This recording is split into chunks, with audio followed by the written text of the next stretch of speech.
Hello everyone. देखिए friends, आज के इस वीडियो में मैंने आपके लिए लेकर आया है जीके के सुपर टॉप 20 क्वेश्चन। तो दोस्तों, आपको करना क्या है, आपको जीके के ये 20 प्रश्नों का टेस्ट लगाना है और लास्ट में कमेंट करके बताना है कि आपके 20 में से कितने क्वेश्चन सही होते हैं।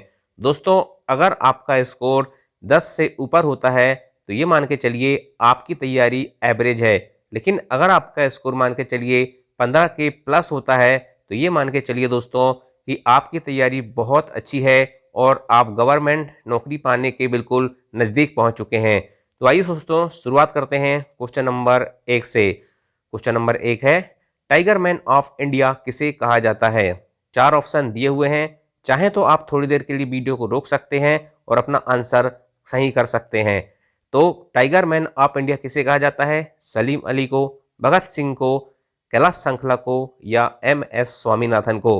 तो इस क्वेश्चन का सही आंसर हो जाएगा टाइगर मैन ऑफ इंडिया कहा जाता है कैलाश संखला को। ऑप्शन नंबर सी इसका सही जवाब होगा।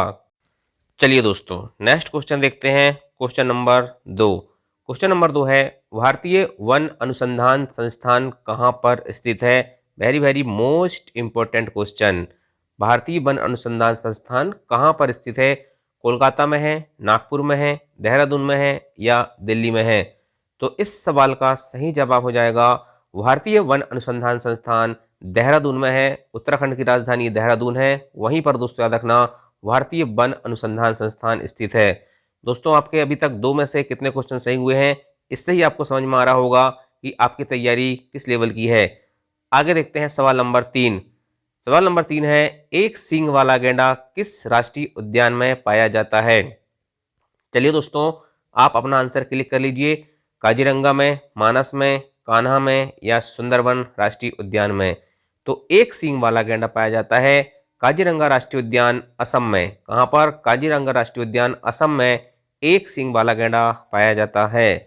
अगला सवाल देखते हैं, सवाल नंबर 4। लेपचा जनजाति किस राज्य में पाई जाती है? Very very super most important question. जनजाति से संबंधित ऐसा कोई क्वेश्चन नहीं दोस्तों, ऐसा कोई एग्जाम नहीं है जिसमें क्वेश्चन नहीं आता होगा। तो लेपचा जनजाति किस राज्य में पाई जाती है? असम में, सिक्किम में, मणिपुर में या मेघालय में? तो लेपचा जनजाति पाई जाती है सिक्किम में। Option number B is our right answer. Next question देखते हैं, क्वेश्चन नंबर 5। भारत में हरित क्रांति का जनक किसे माना जाता है? Doctor R Norman Borlaug, doctor MS Swaminathan, Verghese Kurien या इनमें से कोई नहीं? तो इस क्वेश्चन का सही जवाब हो जाएगा भारत में हरित क्रांति का जनक माना जाता है डॉक्टर MS स्वामीनाथन को। Option number B is a right answer. दोस्तों, भारत में हरित क्रांति का जनक MS स्वामीनाथन को, विश्व में हरित क्रांति का जनक नॉर्मन बोरलॉग को और श्वेत क्रांति का जनक किसे कहा जाता है? वर्गीज कुरियन को कहा जाता है। नेक्स्ट क्वेश्चन देखते हैं, क्वेश्चन नंबर 6। फूलों की घाटी चमोली किस राज्य में स्थित है? बिहार में, उत्तराखंड में, केरल में या तमिलनाडु में? तो याद रखना दोस्तों, फूलों की घाटी चमोली उत्तराखंड राज्य में स्थित है। Option number B is a right answer. क्या फूलों की घाटी उत्तराखंड राज्य में स्थित है? अगला सवाल है सवाल नंबर 7। बंगाल का शोक किस नदी को कहा जाता है? दामोदर नदी को, कोसी नदी को, महानदी को या यमुना नदी को? तो बंगाल का शोक कहा जाता है दामोदर नदी को। Option number A is a right answer. अगला सवाल देखते हैं, सवाल नंबर 8। बिहार का शोक किस नदी को कहा जाता है? बिहार का शोक किस नदी को कहा जाता है? दामोदर को, कोसी को, महानदी को या यमुना को? तो याद रखना दोस्तों, बिहार का शोक कहा जाता है ऑप्शन नंबर बी कोसी नदी को। किसे कहा जाता है? ऑप्शन नंबर बी सही जवाब होगा, कोसी नदी को बिहार का शोक कहा जाता है। अगला सवाल देखते हैं, सवाल नंबर 9। उड़ीसा का शोक किस नदी को कहा जाता है? दामोदर, कोसी, महानदी या यमुना नदी को? तो उड़ीसा का शोक कहा जाता है महानदी को। Option number C is a right answer. Next question देखते हैं, क्वेश्चन नंबर 10। क्वेश्चन नंबर 10 है, रेड इंडियन कहाँ के मूल निवासी है? दोस्तों, विश्व की जनजाति से संबंधित क्वेश्चन भी एग्जाम में भरपूर मात्रा में पूछे जाते हैं। तो रेड इंडियन कहाँ के मूल निवासी हैं? दक्षिण अमेरिका के हैं, उत्तर अमेरिका के हैं, कनाडा के हैं या ब्राजील के हैं? तो रेड इंडियन याद रखना दोस्तों उत्तर अमेरिका के मूल निवासी है। Option number B is a right answer. Next question देखते हैं, क्वेश्चन नंबर 11। सबसे बड़ा मांस निर्यातक देश कौन सा है? दक्षिण अमेरिका है, अर्जेंटीना है, कनाडा है, ब्राजील है। तो इस क्वेश्चन का सही आंसर हो जाएगा दोस्तों बी फॉर बाहुबली, यानी कि अर्जेंटीना। क्या हो जाएगा? सबसे बड़ा मांस निर्यातक देश कौन सा है विश्व का? अर्जेंटीना है। बी फॉर बाहुबली, यानी कि option number B is a right answer. Next question है, किस महाद्वीप में एक भी ज्वालामुखी नहीं है? किस महाद्वीप में एक भी ज्वालामुखी नहीं है? दक्षिण अमेरिका में नहीं है, अफ्रीका में नहीं है, ऑस्ट्रेलिया में नहीं है, या अंटार्कटिका में नहीं है।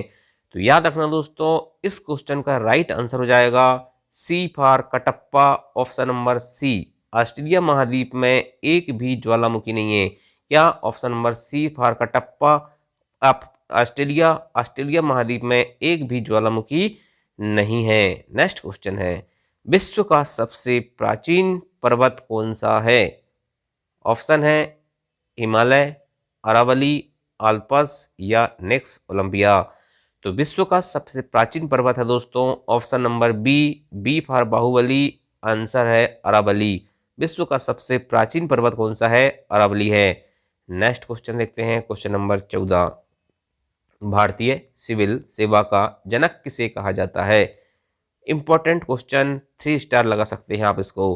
भारतीय सिविल सेवा का जनक लॉर्ड माउंटबेटन को कहा जाता है, लॉर्ड कॉर्नवालिस को कहा जाता है, लॉर्ड वेलेस्ली को, या लॉर्ड हार्डिंग को। तो इसका सही जवाब हो जाएगा option number B, Lord Cornwallis. भारतीय सिविल सेवा का जनक लॉर्ड कॉर्नवालिस को कहा जाता है। अगला सवाल है, राजा राम मोहन राय को राजा की उपाधि किसने दी थी?